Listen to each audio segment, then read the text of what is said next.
Selamat pagi para netizen dimanapun kita berada, salam inspirasi bagi kita semua. Ini cukup menarik ya kalau kita baca dalam berita Gelora ini. Jelang pemilu 2024, Muldoko ingatkan bahaya situasi tak stabil seperti di Timur Tengah. Banyak muncul spekulasi ketika Anies Baswedan menjadi calon gubernur DKI Jakarta, Jakarta akan menjadi Suriah kedua. Padahal tidak, prestasinya semakin naik begitu. Kok ini yang harus kita lakukan hal-hal seperti ini yang digoreng habis-habisan begitu, dan bahkan beritanya sangat menarik, dan bahkan seperti ini komentar netizen. Ini komentar netizen, jelang pemilu 2024 Muldoko ingatkan bahaya situasi tak stabil seperti di Timur Tengah.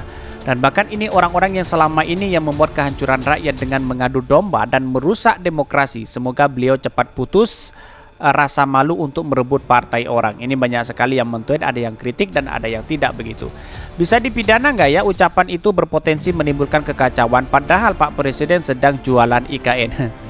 Basi bilangnya ada network asing yang akan masuk ke mengacaukan Indonesia. Mana tanggung jawab Polri dalam menangkai intruder masuk NKRI? Jadi terjadi juga, coba teliti bom yang digunakan siapa yang mempunyai dan bertanggung jawab untuk mengontrol peredaran komponen tersebut.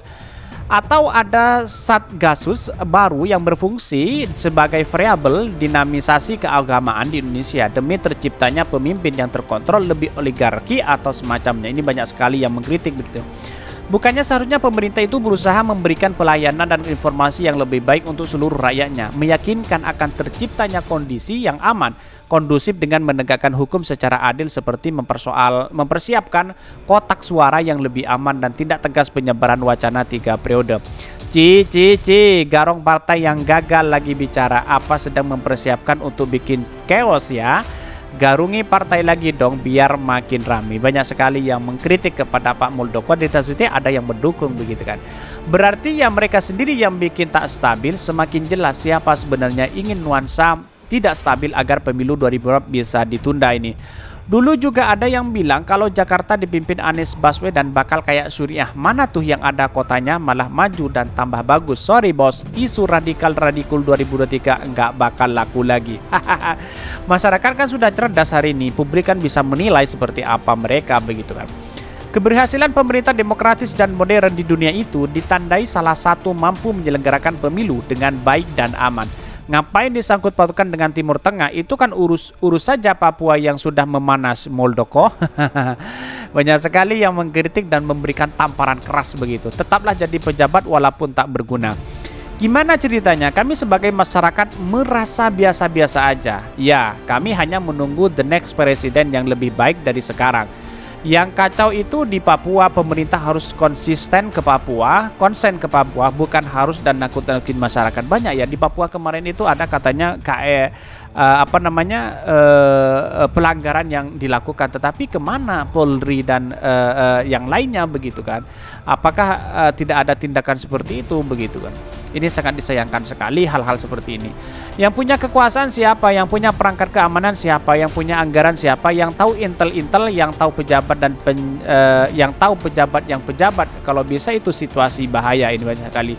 Nggak tahu malu seorang ex-jenderal bikin opini sendiri nih, ngundang perpecahan. Kalau kayak bapak ini bikin pernyataan seperti ini kok enggak ditangkap ya.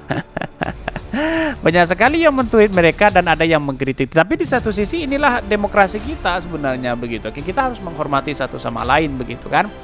Ya mungkin tujuannya Pak Muldoko mungkin lebih ke arahnya kehati-hatian ya terhadap bangsa kita mungkin.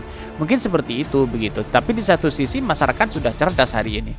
Oh iya, begal partai kemarin ini ya, tapi benar ya beliau sampaikan bahaya situasi sangat tak stabil di Papua. Aparat mungkin tinggal menunggu perintah.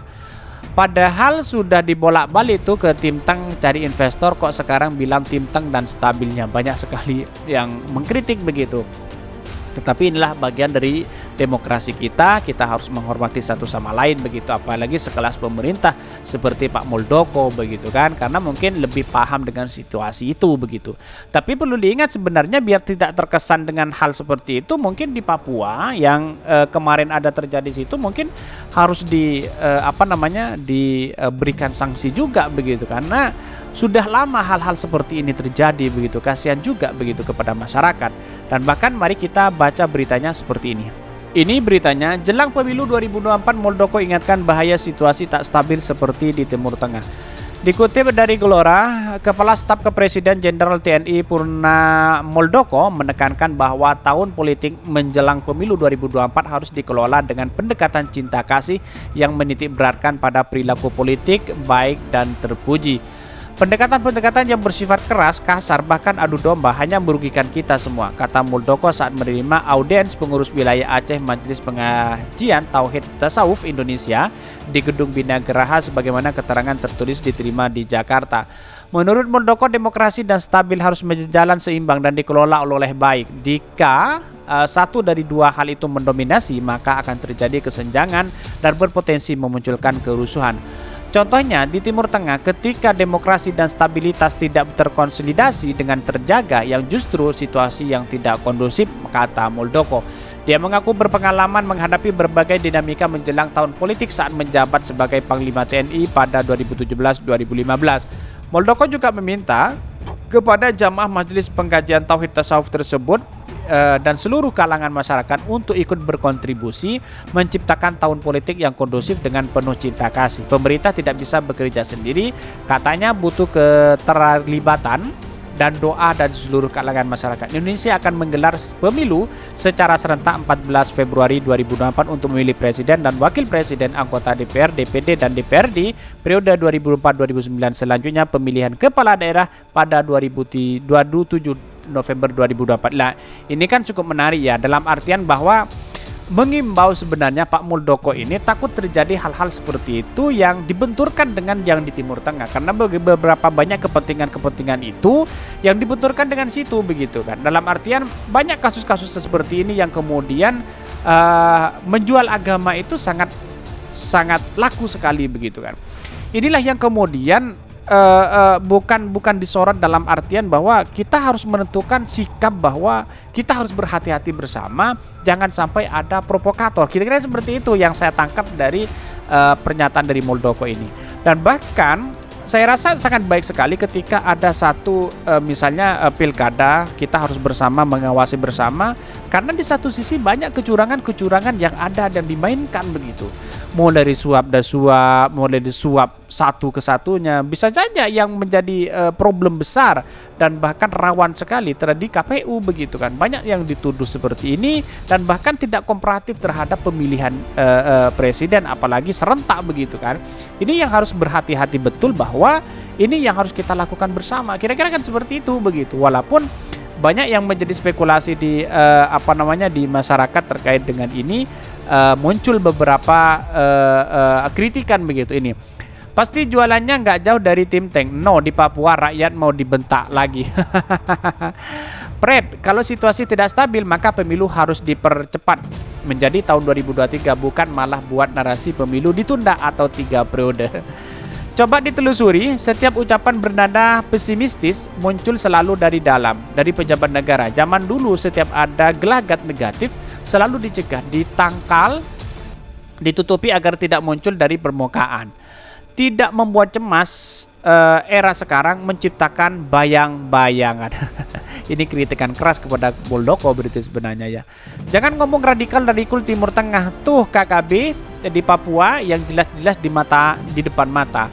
Situasi tak stabil itu biasanya jadi karena banyak tukang begal. Ya banyak sekali begitu kan. Dalam artian bahwa demokrasi kita sudah tergadaikan dengan hal seperti ini begitu. Karena ingin menang, ingin ngotot bahwa semua pun dilakukan demi ambisi menjabat sebagai nomor 1 begitu kan.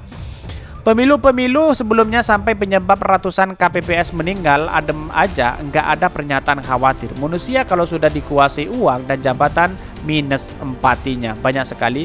Jangan ngompori rakyat, nggak penting om, Anda pejabat, banyak sekali yang menurut. Tetapi kesimpulan saya hanya satu, bahwa apa yang disampaikan Muldoko itu memang kehati-hatian terhadap rakyat dengan situasi saat ini. Jangan ada yang digunakan dan dimanfaatkan hal-hal yang politik. Kira-kira seperti itu yang saya tangkap. Tetapi publik bisa menilai seperti apa pernyataan dari Pak Muldoko ini. Mungkin itu yang kami sampaikan. Tonton terus channel Hodari Podcast Rakyat ini karena ada berita-berita menarik dan viral setiap harinya. Salam para netizen, salam inspirasi bagi kita semua. Jangan lupa di subscribe channel YouTube Hodari Podcast Rakyat ini.